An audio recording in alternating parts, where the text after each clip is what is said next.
सुनो दोस्तों, कैसे आप लोग? आशा करते हैं मस्त हो गए, दमदार हुए। तो आपका फिर से एक बार स्वागत है। तो आप लोगों का तैयारी बहुत ही अच्छा चल रहा होगा।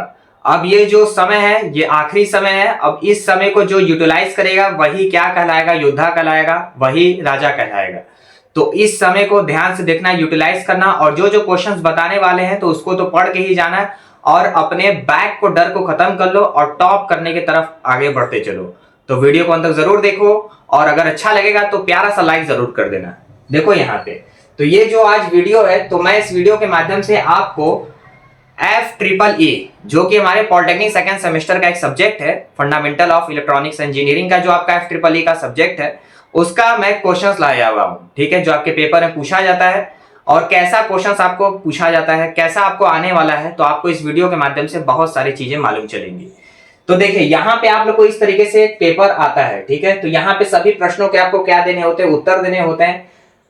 परीक्षार्थियों को सलाह दी जाती है कि वे दोनों संस्करणों में प्रश्न पत्र के संख्यात्मक आंकड़ों की विशेष रूप से जांच कर ले। यदि हिंदी अनुवाद के किसी भी प्रश्न में किसी प्रकार की भिन्नता है तो परीक्षार्थी अंग्रेजी अनुवाद का अनुसार प्रश्न का उत्तर दें। तो आपको मालूम है कि आपका जो पेपर होता है वो हिंदी इंग्लिश दोनों में होता है, तो उसमें डरने की बात नहीं है। तो आराम तरीके से आप दे सकते हैं। उसके बाद है, परीक्षार्थी को पेपर एवं मोबाइल इस्तेमाल करने की अनुमति नहीं है। ठीक है, तो आपको पेजर और मोबाइल का अनुमति नहीं दिया जाएगा। ठीक है, ये पॉइंट भी याद रखिएगा। अब यहां से मेरे भाई देखिए, अब यहां से आपका पहला क्वेश्चन क्या होता है? तो आपको देखिए, इसमें आपको किन्हीं दो भागों का क्या देना होता है? उत्तर देना होता है। ठीक है, तो किन्हीं दो भागों का उत्तर दीजिए। तो आपका यहां से ये लॉन्ग फॉर्म में है, तो आपका 5 किन्हीं दो का उत्तर देना होता है। तो आपका ये लॉन्ग फॉर्म में है।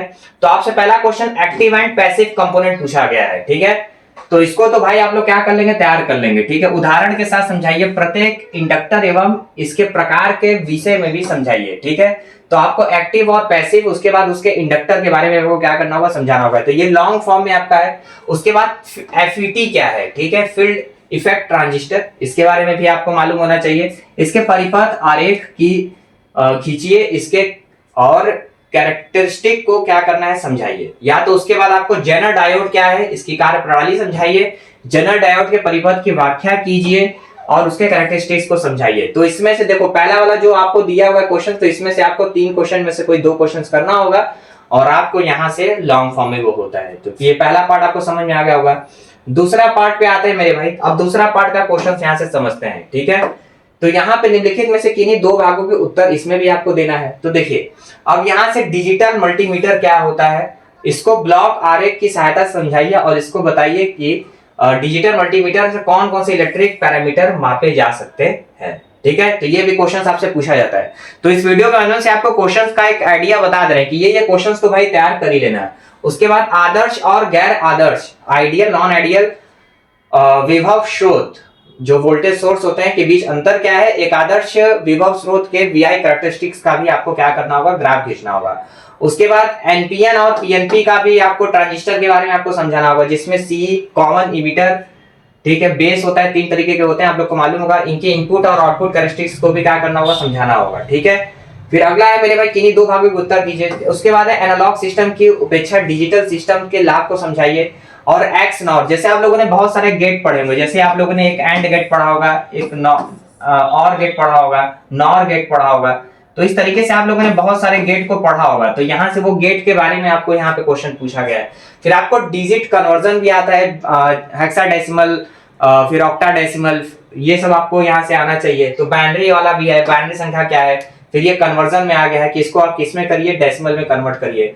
फिर नैंड गेट का उपयोग करते हुए नॉर गेट का परिपथ बनाइए। तो मेरे भाई ये वाला पॉइंट भी आप क्या करिएगा? तैयार रखिएगा। ठीक है, उसके बाद निम्नलिखित में से किन्हीं दो भागों के उत्तर दीजिए और आपको यहाँ पे ये इसको सॉल्व करने भी आना चाहिए। देखिए, आपको बुलियन अलजेब्रा भी आना चाहिए। बुलियन अलजेब्रा भी, अगर देखिए आपको अगर FEEE का क्लास चाहिए तो अगर ये वीडियो आप देख रहे हो तो कमेंट में करके जरूर बताना, तो मैं एक वीडियो के तौर पर इसका सोल्यूशन भी पूरा करवा दूंगा। ठीक है, लेकिन कमेंट जरूर करते चलना सभी लोग कि जी सर सोल्यूशन भी करवा दीजिए, तो मैं जरूर करवा दूंगा। उसके बाद मेरे भाई आपको डिजिटल इलेक्ट्रॉनिक्स में लैच क्या है, नॉर गेट का उपयोग करते हुए SR लैच का परिपथ आरेख खींचिए। उसके बाद लीकेज खंड का BH क्या है, BH कर्व भी आपको, जिसको कि हिस्टरीज लूप भी बोला जाता है, और ये वाला पार्ट आपको यहाँ पे करना होता है। जैसे कि हम लोग देखो इसको पढ़े हुए थे, ये वाला जो क्वेश्चन था हम लोग इसको कर्व वाला हम लोग पढ़े थे, और BH कर्व जो होता है हिस्टरी लूप होता है, तो हम लोग MSc इन फिजिक्स में पढ़े हुए थे। तो ये सब चीजें भी होती रहती है। चलिए आगे की तरफ। अब अगला यहाँ पे देखिए, अब यहाँ से तो ये थोड़ा सा धुंधला है लेकिन समझने की कोशिश करेगा। फराडे का लॉ भी आपसे पूछा जाता है, ठीक है, फराडे, ठीक है, तो याद रखिएगा फराडे का लॉ भी आपसे पूछा गया है। तो यहाँ से आपको देखने में समस्या आ रही होंगी। फराडे का लॉ, आरएमएस मान, एलईडी क्या होता है, लाइव इमिटिंग डायोड होता है, सीआरओ आपसे पूछा गया है, ये याद रखिएगा। फ्लिप फ्लॉप क्या होता है, ठीक है, तो मैं इसको लिख दे रहा हूं। तो ये सब आपसे पूछा गया है, ठीक है।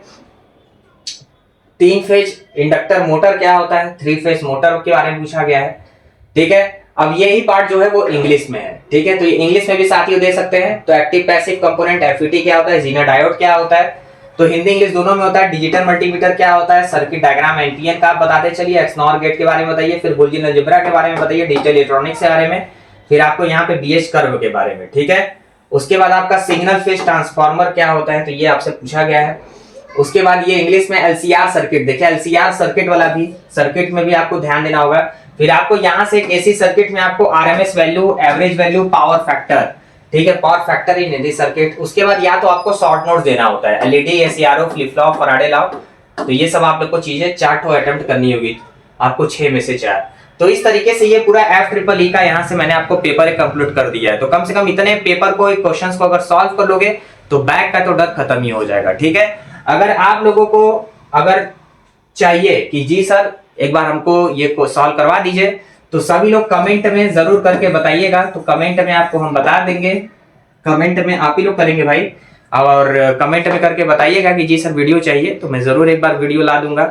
आपको लाइव चाहिए तो लाइव भी ला देंगे। जितने लोग करेंगे उतना, अगर जितने लोग करेंगे कमेंट करेंगे उतना जल्दी वीडियो आ जाएगा बेहतरीन तरीके से। तो आप सभी लोग अपने दोस्तों के साथ इसको शेयर कर दीजिए, प्यारा सा लाइक कर दीजिए, और अभी के लिए इतना ही। चैनल को सब्सक्राइब कर लीजिए, कोई भी चीज छूटे नहीं। जय हिंद, जय भारत। और पेपर का पीडीएफ चाहिए तो उसके लिए भी कमेंट कर देना, तो वो पीडीएफ भी मैं प्रोवाइड करवा दूंगा। चलिए, जय हिंद, जय भारत, भारत माता की जय, enjoy your day, enjoy your life, ठीक है। चलिए।